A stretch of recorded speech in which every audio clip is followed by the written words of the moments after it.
C plus plus, Python, programming languages ఉన్నాయి. But why Java?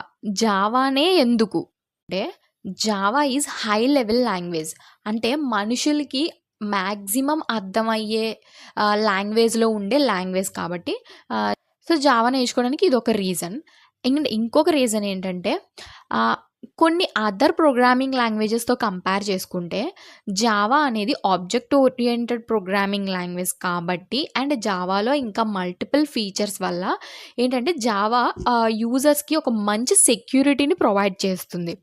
So జావానే ఎందుకు అంటే Java gives good security. And ఇంకా చెప్పాలి అంటే వై జావా అనే క్వశ్చన్ ఇంకా అడిగితే Java is platform independent language. అంటే ఒకప్పుడు ఏంటంటే ఇప్పుడు ఏదైనా ఒక కోడ్ మనం ఒక్క కంప్యూటర్లో రాసాము అంటే ఆ కంప్యూటర్లో మాత్రమే ఆ కోడ్ని రన్ చేయడానికి అయ్యేది. ఆ కోడ్ని పట్టుకెళ్ళి వేరే కంప్యూటర్లో రన్ చేయడానికి పాసిబిలిటీ ఉండేది కాదు. సో ప్లాట్ఫామ్ డిపెండెంట్ లాంగ్వేజెస్ ఉండేవన్నమాట ప్రీవియస్లీ. సో జావా వచ్చినప్పటి నుంచి ఏంటంటే ప్లాట్ఫామ్ ఇండిపెండెంట్ లాంగ్వేజ్ అనమాట జావా. ఎందుకు అంటే మనం ఒక కంప్యూటర్లో రాసిన జావా ప్రోగ్రామ్ని తీసుకెళ్ళి వేరే కంప్యూటర్లో కూడా రన్ చేసే పాసిబిలిటీ అనేది ఉంది.